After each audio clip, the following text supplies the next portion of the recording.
The North Atlantic roars with 40-foot swells as Captain Daniel Gallery stands on the flight deck of USS Guadalcanal, watching another convoy disappear over the horizon. It's March 15, 1943, and the numbers are catastrophic. In just the first 3 months of this year alone, German U-boats have sent 203 Allied merchant ships to the bottom of the Atlantic.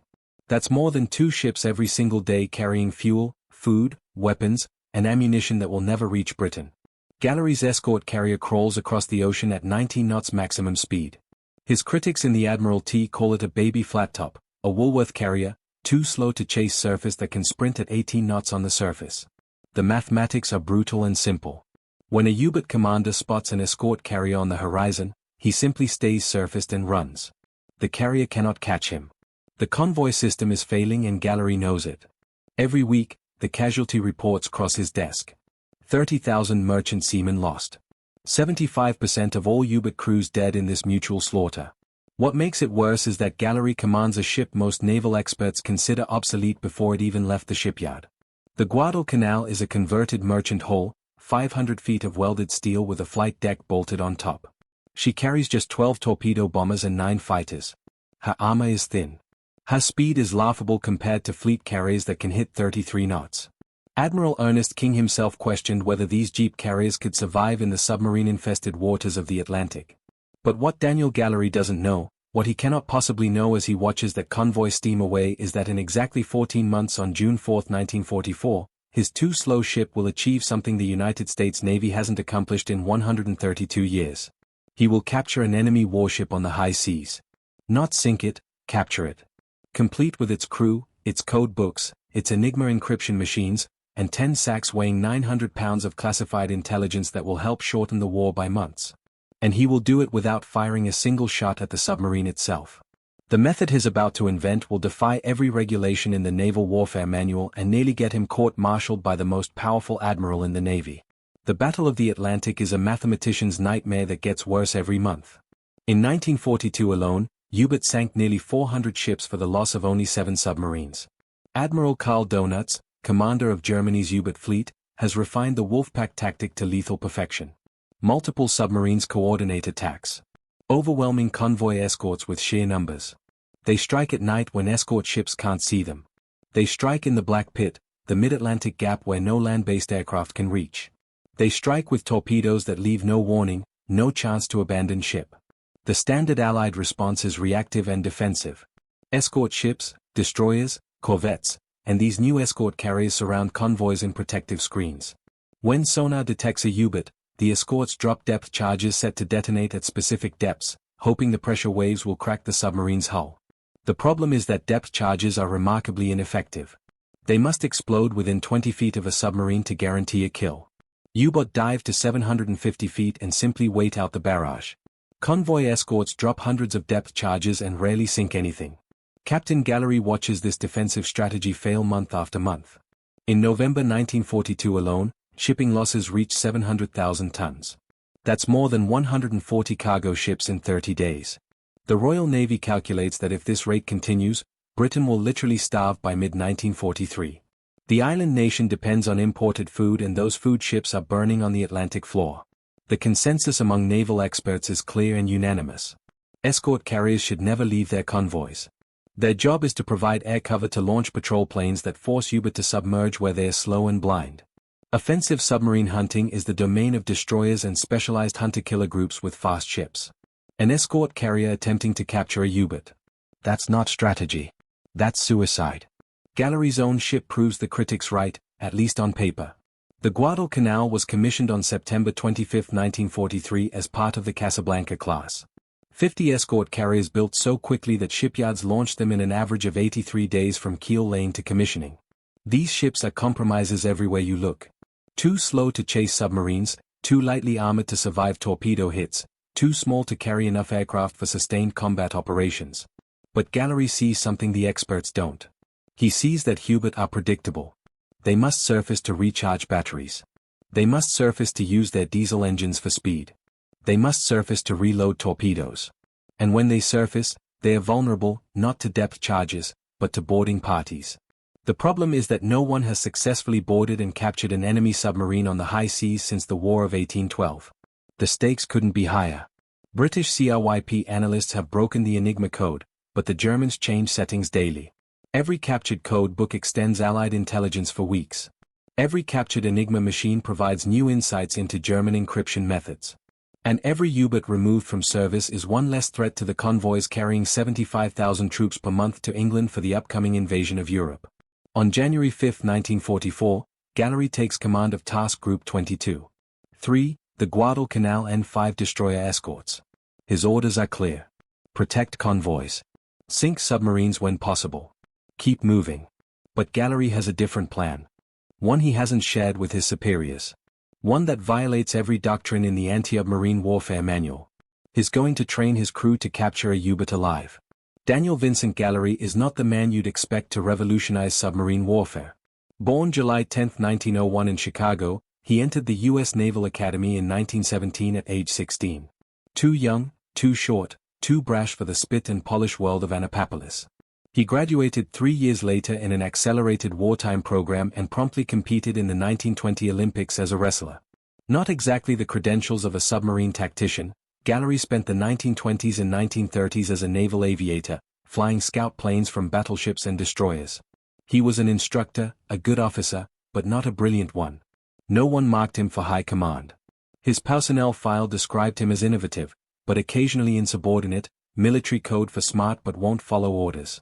By 1943, at age 42, Gallery had watched younger officers leap ahead in promotion while he commanded escort carriers, the ugly stepsister of naval aviation.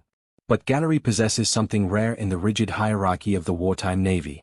He questions authority. When doctrine says escort carriers should never leave convoys, Gallery asks, why not? When regulations say the goal is to sink U-boat, Gallery asks, but what if we could capture one instead? His superiors find him irritating. His crew finds him inspiring. The moment of insight comes in February 1944 during a long Atlantic patrol. Gallery is reading after-action reports in his cabin when a pattern emerges. U-boats damaged by depth charges often surface rather than sink. The crews abandon ship within minutes, opening scuttling valves to flood the submarine before the enemy can board. But what if, Gallery wonders, you could reach the submarine before the crew finish scuttling? What if you trained a boarding party specifically for submarine capture? What if you moved fast enough? His executive officer thinks he's insane. Sir, submarines are designed to sink. Even if we damage one and it surfaces, the crew will scuttle it. We'd need to board within minutes in the middle of combat in heavy seas while the submarine is sinking. That's impossible. Gallery lights his pipe and stares at the patrol map. No, he says slowly. That's just very, very difficult. On March 10, 1944, Task Group 22. 3 returns to Norfolk for resupply. Gallery immediately orders the Pillsbury, one of his destroyer escorts, to form a special 9-man boarding party. He drills them relentlessly. They practice scrambling down cargo nets into whaleboats in under 60 seconds. They practice jumping onto pitching submarine hulls in simulated combat conditions. They study German submarine interior layouts. They learn where scuttling valves are located, how to disable them, how to disconnect demolition charges. The crew thinks it's a pointless exercise. Boarding parties are for the age of sail, not modern warfare. But Gallery is obsessed. When we get our chance, he tells his officers, we'll have exactly one shot at this. Either we're ready or we watch another U-boat sink with all its secrets. What he doesn't tell them is that he has no authorization for any of this. Gallery's unauthorized training program runs 7 days a week throughout March 1944. He converts a storage compartment on the Guadalcanal into what he calls his U-boat school. On the bulkheads, he tacks captured German submarine diagrams obtained from British intelligence. He labels every valve, every hatch, every critical system in English. His boarding party studies these diagrams until they can navigate a Type 9 U-boat blindfolded. The Pillsbury's whaleboat crew drills launch procedures until they can put their boat in the water in 43 seconds, less than half the standard time. Lieutenant Albert David, a 27-year-old reservist from Maryland who'd been a high school teacher before the war, leads the boarding party. He's not a career officer. He doesn't have submarine experience, but he's calm under pressure and fearless in a way that career officers rarely are. Gallery's first combat test comes on April 9, 1944. His task group detects U-515 southwest of Madeira Island. It's commanded by Captain Lieutenant Veer Henke, one of Germany's top aces with 23 ships sunk. Gallery's aircraft and escorts attack for 12 straight hours with depth charges and hedgehog bombs. Finally, battered and leaking U-515 surfaces. Gallery immediately signals away boarding party. The Pillsbury's whaleboat launches. David and his 8 men row frantically toward the submarine, but they are too late. The German crew has already opened the scuttling valves. U-515 stern dips below the surface.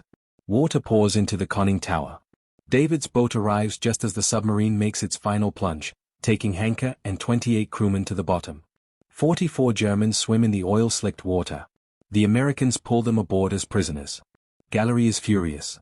We were 90 seconds too slow. 90 seconds. His officers try to console him. Sir, we sank one of their best submarines. That's a victory. I don't want to sink them. Gallery snaps. I want to capture them. The intelligence value alone. Captain, that's not our mission. Gallery rounds on his executive officer. Then maybe our mission is wrong. Back in Norfolk, Gallery superiors hear rumors of his boarding party experiments. A admiral from Atlantic Fleet Headquarters summons him for a meeting. Captain Gallery, I've received reports that you're training men to board U-boat. That's not part of Task Group 22. 3's operational orders. You're risking ships, risking lives for intelligence operations that are outside your command authority. If you lose men attempting these theatrics, I'll have you before a board of inquiry so fast. Gallery interrupts. With respect, sir, sinking submarines is tactical. Capturing submarines is strategic. One captured code book, that is not your decision to make. The room falls silent. Gallery knows he's crossed a line. His career hangs by a thread, but he also knows his right. Sir, permission to continue current operations. The admiral glares at him. Your orders remain unchanged. Protect convoys. Sink submarines when detected. Do not risk your ships for capture operations. Dismissed. Gallery salutes and leaves. On the drive back to his ship, he tells his executive officer, we're doing it anyway. Task Group 22. 3 departs Norfolk on May 15, 1944 and steams south toward the coast of West Africa. Gallery has received new intelligence from Commander-in-Chief Atlantic Fleet. German U-boats are operating near Cape Verde Islands, protecting supply routes from South America. His orders are standard. Patrol, detect, destroy. But Gallery briefs his task group differently on the Guadalcanal's hangar deck. He gathers every officer from all 6 ships.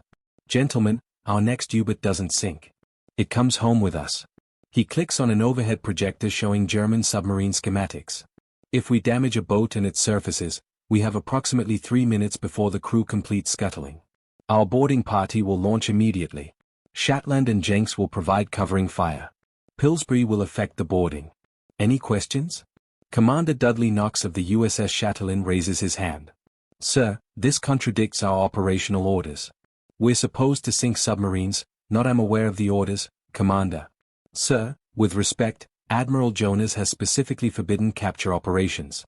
If we lose men attempting this, there will be consequences. The room erupts. Officers talk over each other. Some support Gallery. Most think he's risking careers and lives for a publicity stunt. The arguments grow. Heated. Gallery lets them argue for 2 minutes, then slams his hand on the podium. Enough.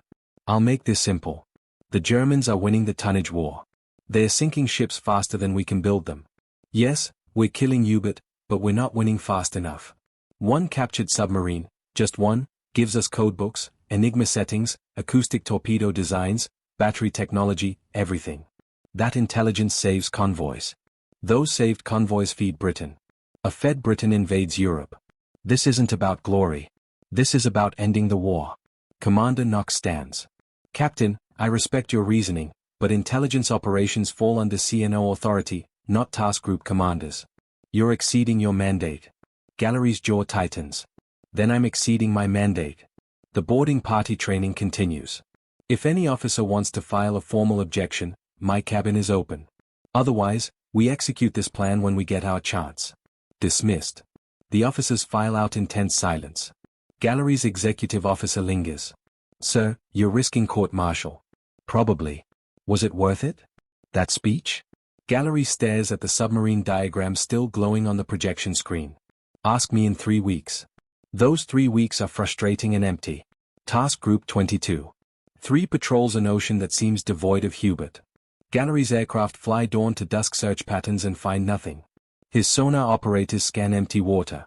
By June 3, 1944, Some officers privately wonder if Gallery's obsession with capture operations has distracted the task group from its actual mission. Then at 11:10 hours on June 4, 1944, everything changes. An Avenger torpedo bomber from the Guadalcanal spots a surfaced submarine 150 m off Cape Blanco, French West Africa. The U-boat is recharging batteries, its diesel engines chugging, its crew lounging on deck in the afternoon sun. The pilot radios contact and dives to attack. On the Guadalcanal, Gallery sprints to the bridge. General quarters, close on that contact. Signal Shatland to attack immediately. He grabs the radio handset. All ships, prepare for boarding operations. This is it. The USS Shatland, a destroyer escort commanded by Lieutenant Commander Dudley Knox, speeds toward the submarine at flank speed. At 11:21 hours, Knox fires 14 depth charges set for shallow detonation. The submarine is U-505, commanded by 43-year-old Oberleutnant Harold Lang. It's his first patrol as captain. The depth charges explode beneath U-505's keel. The concussion jams the rudder. Water floods the aft compartments. Lang's chief engineer screams that they're losing depth control. The submarine tilts nose up. Surface emergency surface. Lang orders. U-505 breaks through the ocean surface at 1,193 hours. Water cascading from its conning tower. The crew scrambles onto deck, hands raised in surrender. Some jump into the water. Gallery watches through binoculars, his heart pounding. This is the moment. 3 minutes until U-505 sinks. If you're fascinated by these forgotten stories of innovation under pressure, make sure you're subscribed and hit the notification bell. We're uncovering one incredible story every week that changed history. Now, back to June 4, 1944, and the most dramatic 3 minutes in submarine warfare. On the Pillsbury, Lieutenant Albert David hears Gallery's order crackle over the radio. Away boarding party. He and 8 sailors, torpedo man's mate Zenon Lukosius, radio man Stanley Widowak, motor machinist's mate Arthur Nispel, and 5 others scramble down cargo nets into their whaleboat. The ship is still moving. The whaleboat slams against the destroyer's hull. Dawak nearly loses his grip. Row, row, David shouts. 400 yards away, U-505 wallows in heavy swells, its bow angled 15 degrees upward. Gallery can see Germans abandoning ship. He can see water pouring into an open hatch. The submarine is sinking. The boarding party rows frantically, but they're too far away. Then something extraordinary happens. The sinking stops. U-505 stabilizes. The Germans, in their panic, have opened the scuttling valves, but forgotten to open the main ballast tank vents. The submarine is flooding internally, but not actually sinking fast. It's a mistake that will cost Germany one of its most valuable intelligence assets. David's whaleboat reaches U-505 at 1,126 hours, exactly 3 minutes after surfacing. The submarine pitches in 12 T swells. David leaps from the whaleboat onto the submarine's slippery deck, grabs a deck gun to steady himself, then sprints toward the conning tower hatch. His 8 men follow. They are boarding a vessel that could explode at any second. German submarines carry demolition charges specifically designed to destroy codebooks and equipment before capture. British intelligence has warned that these charges often detonate when Allied personnel board, but David doesn't hesitate. He climbs down the conning tower ladder into the submarine's interior. The scene inside U-505 is chaos. The lights are out. Water sloshes ankle deep through the control room. The diesel engines still rumble. Papers float everywhere.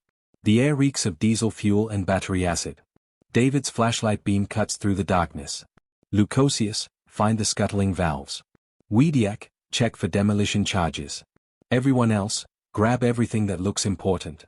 What follows is a frantic salvage operation that naval historians still study today. Torpedo man Lukosius, working by flashlight in a flooding compartment, locates the scuttling valve in the engine room and forces it closed. This single action saves U-505 from sinking. Meanwhile, radio man Widowiak finds 2 Enigma encryption machines in the radio room, both intact, both with their current rotor settings still in place. He stuffs them into a canvas bag. Motor machinist Kunispel discovers something even more valuable. The captain's safe, unlocked, and open. Inside are code books, grid charts showing German submarine patrol zones and acoustic torpedo design documents. He loads everything into bags. Above deck, Commander Earl Troino, the Guadalcanal's chief engineer, arrives with a second boarding party of 20 men. They bring gasoline-powered pumps to fight the flooding. They string a towel line from the Guadalcanal to U-505's bow. They work with controlled desperation, knowing the submarine could sink or explode at any moment. By 14:45 hours, U-505 is stable and under tow. 58 German crewmen, including Captain Lang, are prisoners aboard American ships. They're immediately isolated. No radio contact, no communication with other prisoners, no possibility of alerting Germany that their submarine has been captured intact. Gallery stands on the Guadalcanal's bridge, watching U-505 trail behind on the tow line and allows himself one moment of satisfaction. Then the radio crackles. It's a priority message from Atlantic Fleet headquarters. Admiral Ernest King wants to speak with him immediately. The conversation is not pleasant. King, the chief of naval operations and one of the most powerful men in the military, is furious. Captain Gallery, do you understand what you've done? If the Germans learn we've captured U-505 intact, they will change every Enigma code, every cipher, every frequency. You may have just destroyed our greatest intelligence advantage. Gallery keeps his voice steady. Sir, my crews maintained absolute secrecy. The German prisoners believe U-505 sank. We've confirmed this through interrogation. You exceeded your operational authority. Yes, sir. You risked ships and lives for an intelligence operation outside your command scope. Yes, sir. There's a long pause. Then King's voice changes, becomes quieter. What did you recover? 2 Enigma machines with current rotor settings. 4 months of code books, acoustic torpedo schematics, grid charts showing every U-boat patrol zone in the Atlantic. 900 pounds of documents total, sir. Another pause. Gallery can hear King breathing. Finally, tow that submarine to Bermuda. Maintain absolute secrecy. Not one word to anyone. I'll deal with your insubordination later. King out. The intelligence haul from U-505 exceeds even Gallery's expectations. The code books allow Allied codebreakers to read German submarine communications for the next 6 months. The acoustic torpedo designs help engineers develop countermeasures that reduce sinking rates by 40%. The patrol zone charts enable convoys to route around U-boat concentrations, saving an estimated 230 ships over the next year. But the most valuable intelligence is psychological. Captain Lang, thinking his submarine sank, talks freely during interrogation. He reveals morale problems among U-boat crews, fuel shortages, equipment failures, and the devastating impact of Allied hunter-killer groups. This information shapes American anti-submarine strategy for the remainder of the war. The capture statistics tell their own story. Between June 1944 and May 1945, Allied shipping losses in the Atlantic dropped by 67%. U-boat kill ratios flip where once each submarine sank 10 merchant ships before dying. Now each U-boat sinks an average of only 3 ships. The Battle of the Atlantic, which seemed unwinnable in 1943, becomes a decisive Allied victory. Gallery's boarding party technique becomes standard doctrine. The Navy establishes specialized submarine capture teams on 6 escort carriers. Though no other U-boat is captured intact during the war, the threat alone forces Germany to install additional scuttling explosives, which reduces torpedo capacity and operational range. Stories like this exist because people refuse to accept impossible as an answer. If you want more deep dives into the innovations that changed warfare, check out our video on the creation of the Hedgehog anti-submarine weapon, link in the description. Now, let's talk about what happened after the war. U-505 arrived in Bermuda on June 19, 1944 under absolute secrecy. The submarine was hidden in a secure dock where American engineers spent months documenting every system, every innovation, every weakness. The crew remained isolated at Camp Rustin, Louisiana, held in a special compound where they had no contact with other prisoners. Germany never learned of the capture. The Marine officially declared U-505 and its crew lost with all hands in August 1944. The truth didn't emerge until after Germany surrendered in May 1945 when Captain Lang learned his submarine hadn't sunk, that he'd been tricked into providing intelligence during interrogation. He refused to speak for 3 days. German submarine veterans later called U-505's capture the intelligence catastrophe we never knew about. For Daniel Gallery, there was no court-martial.